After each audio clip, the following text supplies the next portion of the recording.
The Sattler Files. Howard's Army. Brought to you by Wright, Homes of Distinction.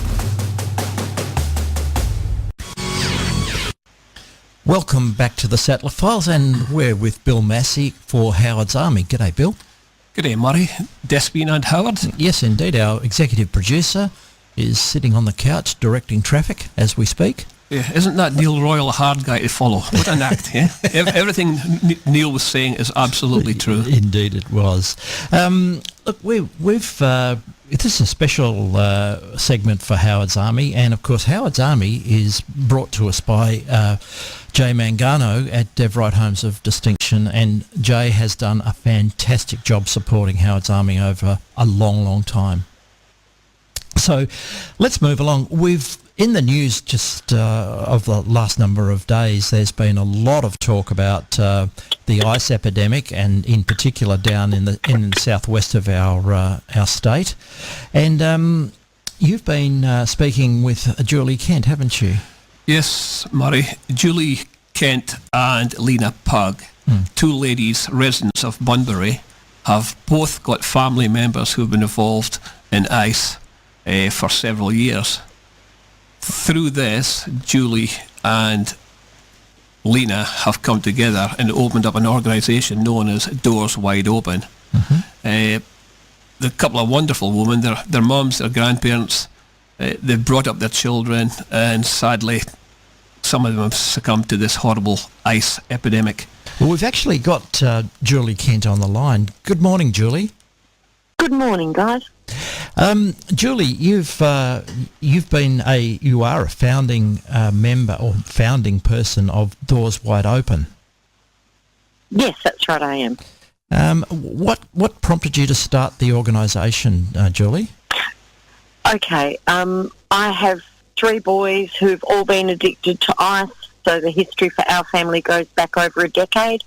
I became very distraught and in despair because I was unable to find any support or information for myself, not so much for my boys, but for myself as to how to deal with the situation and all the things that come with an addiction to ice, because it is such a destructive drug.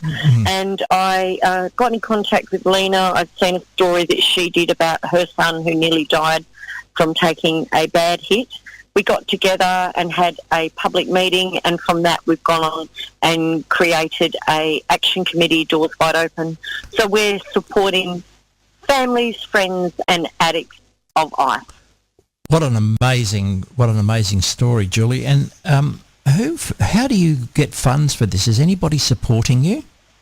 Okay, at the moment we've just become incorporated, so we're a non-for-profit organisation now. But so we're looking now at government grants. We've spoken to every side of politics, to every minister that we can, and of course, like all grants, we have to go into a bit of a lottery and hope that we get given some money.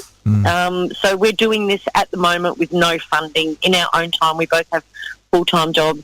So on our nights and our weekends, we're answering the phone, we're going out and meeting with people, and then we have family gatherings once a month where we have a public forum, and we get people like Narcotics Anonymous.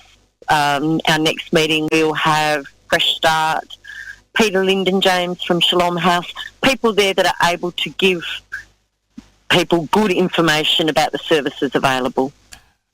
Julie, it's Bill. Listen, hi, Bill.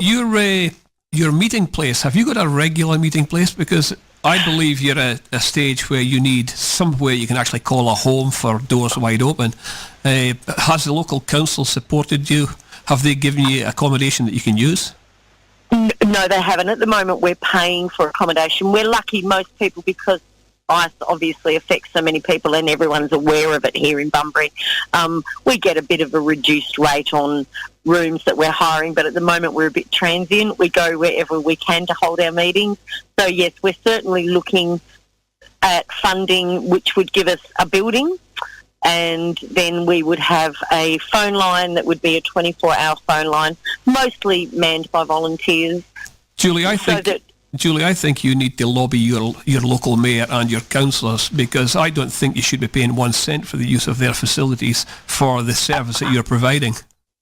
We have spoken to everybody, Bill. We've been to everyone. We continue to annoy these people constantly. So they know we're there. They know what we want.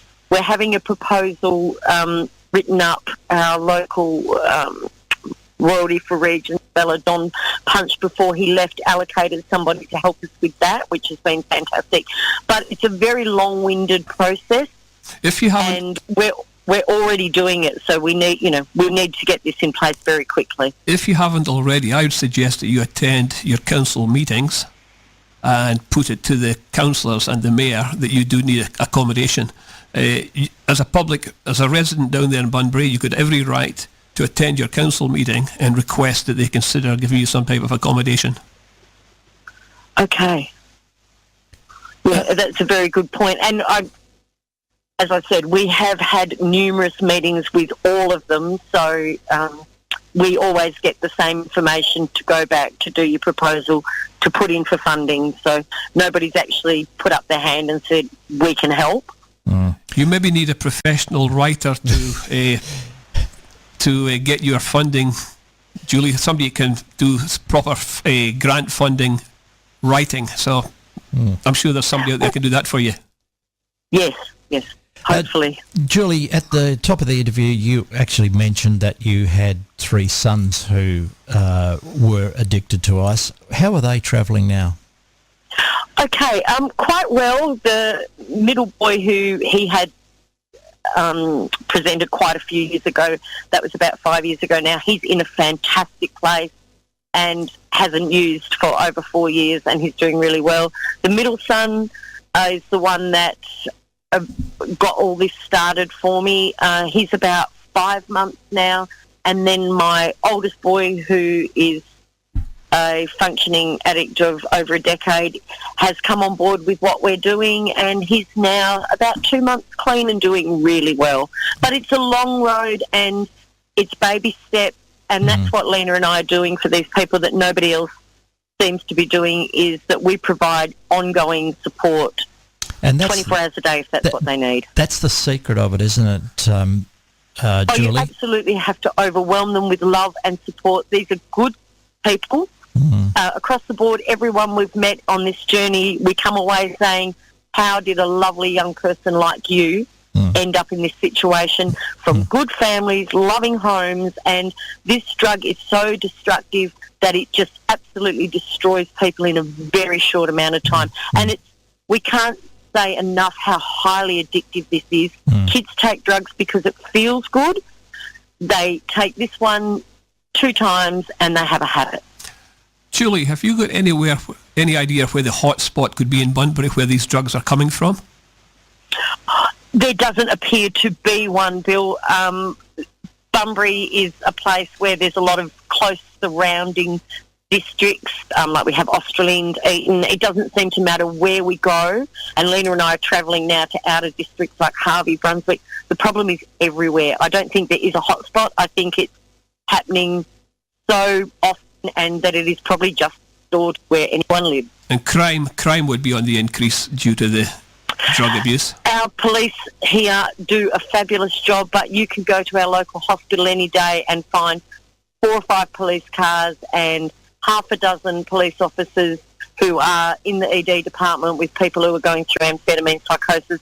Instead of concentrating on real crime, it's got to the point where even our forensic, I've had contact with these guys, and they said they spend their entire days dusting for prints on building sites and things. You know, we're wasting huge amount of money and resources that could be better going to help these people. So have you based the Doors Wide Open on AA, the Alcoholics Anonymous system?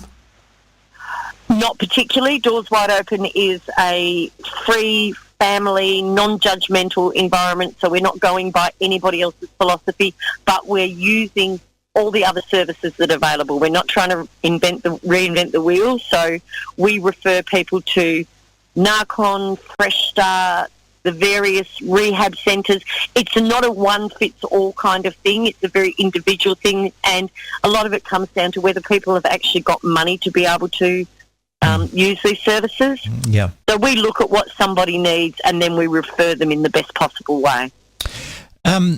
Julie, how bad is it in Bunbury? Anecdotally, I mean, obviously you can't be definitive about it, but how bad is the problem there? I mean, we've heard a lot about it, but obviously you're at the coalface and would know. We are getting calls constantly, daily, up to half a dozen calls between Lena and I a day, hundreds of messages, emails. And if you live in Bunbury, you don't need to go anywhere to see the epidemic. You just walk through the street. Is that right? People are scared to go into our CBD. Yeah. So these calls that you're getting, are they from concerned parents or relatives, or are they from the addicts themselves?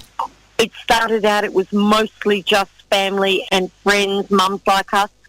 Now what we're finding is that mum comes to the meeting. Next thing we get the phone call, will you come and meet with the child? And we take it from there. So basically we're very much about supporting the family and friends, because that's where the crisis occurs, because the person who's on the drug is off their head. They're not aware of what they're doing, of what they're saying, of their actions. It makes them very aggressive.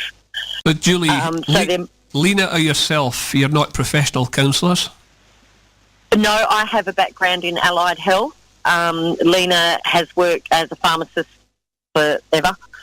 So we both have a health industry background, but no, we're not. But then we're using the other professional services. So we're the information centre. That's how we look at ourselves. And this would be a 24/7 type of operation you're running there, but you're also trying to run your own business. I am running my own business. I cook for old people and I run a school canteen. And so what we're looking at now, because obviously Doors Wide Open into the future needs to be self-funding, so we're hoping to take my canteen out of the school and run a training program for people who are on work orders, people coming out of the prison system, and getting these people back, getting their confidence back, their self-esteem, giving them some skills, and offering community service as well. So you've got a website, and how can people contact you? Telephone number? So we've got a Facebook website, which is www.facebook.com/Doors Wide Open Bunbury. We have a web address, www.doorswideopen.net. And if you'd like to email us, it's admin@doorswideopen.net. And you can also, and if you'd like to contact any of those, we can give you our private numbers and people can get in contact with us. That's fantastic, Julie. Look, thank you so much for spending some time with us today and explaining what's going on in Bunbury and what you are doing to help. It's a fantastic project that you've got running there. I have no idea how you do it, but congratulations on what you're doing, and I do hope that we can do some good for you and in helping you secure permanent funding to make sure that your operation stays open. Fantastic, because everyone that we speak to says that this could go nationwide and we could really get some momentum here. The only way we're going to fix this problem is to be proactive and to educate people and to stop. There's a lot of stigma involved with drugs. We've got to get rid of that. This is happening. It's happening in nice homes to nice people, and we can do something about it. And you are certainly doing that, Julie. Well done. We're trying our hardest. And thank you for joining us on Howard's Army today. It's been lovely talking to you. Thank you very much. All the best, Julie. Okay, thanks, guys. Bye.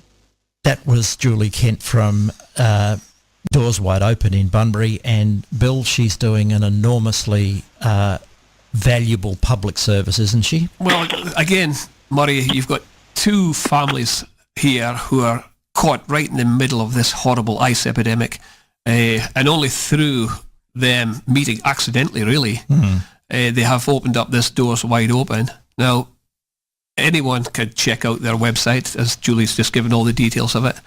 Even feel free to contact Julie or Lena Pug Wonderful woman, wonderful. And I Absolutely. really feel the government does have to get behind them. They do indeed. Okay, we're going to take a quick break and we'll be back on Howard's Army shortly. Howard's Army was brought to you by Wright, Homes of Distinction. This is the Sattler Files.